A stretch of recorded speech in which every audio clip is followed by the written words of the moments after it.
Naomi, Karen, Tyra, Veronica. Their names have begun to inspire the same kind of excitement as their white counterparts, and with good reason. There's a new league of black models on the world's runways that's red hot. I think black models are sensational. They have an innate sense of the way they walk, the way they dance. Those things, the girls bring really something to fashion, eh? The way they move, and this, the white one should not imitate them because there's something you cannot imitate. Eh? They spark, they give an extra dimension in some way. Maybe it's bringing more personalities sort of onto the runway. But this has been going on for a while. I don't remember for how long, but I'd say surely 10 years. I ain't gonna do you wrong. Why you gone?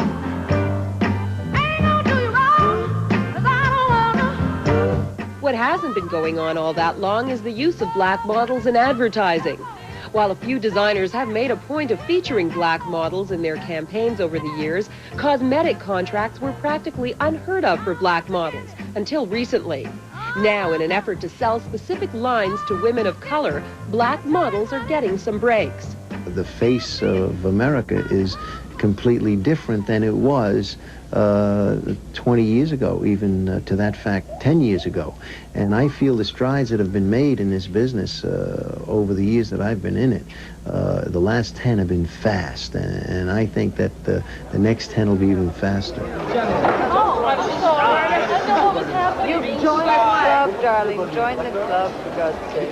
But despite the fact that some new areas are opening up for black models, the size of their contracts can't compare with those of their white colleagues. No, you don't get paid as much as, you don't get like $1 million contract. Let's say, you know, a white model would get, you would get like a $35,000 contract or something.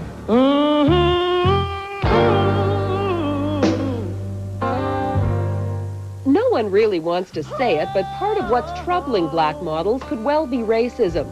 New York's Consumer Affairs Department claims that blacks are featured in only 3% of fashion ads, although blacks represent 12% of the population and control $400 billion consumer dollars.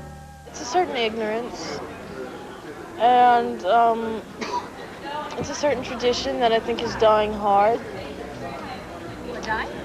Oh yeah, eventually it will die. But you know, I mean, the kind of people who are in power at the huge advertising agencies now were children in the 50s.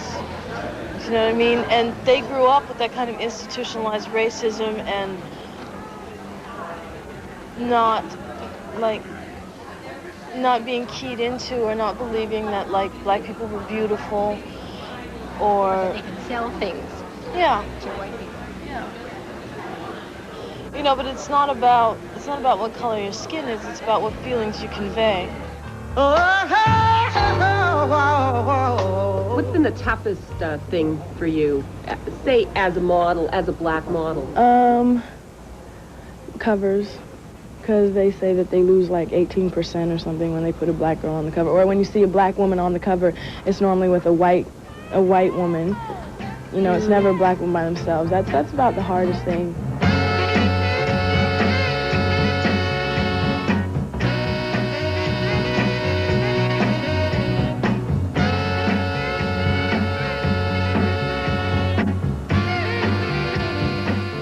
We are not the first to use black model. There was in Vogue before us, there was in Mademoiselle, but we use black model like normal girl, you know. It's not models. They are looking like they are, not like models. The personality is more important than the color. But the European-spirited Elle is highly liberal compared with some other popular American publications. Take Cosmopolitan, for example. It's undeniably one of the best-selling magazines around, famous for its typical all-American type beauty. But Sean Burns, who has styled the Cosmo covers for the past 20 years, laments the fact he can't use more exotic-looking models in his work. When you put a black girl on the cover of a magazine, sales drop. Okay, so it's business, you see? So if America doesn't stop, if America stops being bigoted, and because if Naomi's on a cover, they decide not to buy it. I'm not saying this is always the case, but in America it seems to be the case. If you look at the numbers of the magazines, you can see who sells. Claudia Schiffer sells, Cindy Crawford sells, Elaine Irwin, you know, etc. A lot of times, if you look at the demographics, when you put a black girl or something on the cover, like, the sales drop, and that affects their advertising. But who's responsible for that? The American public.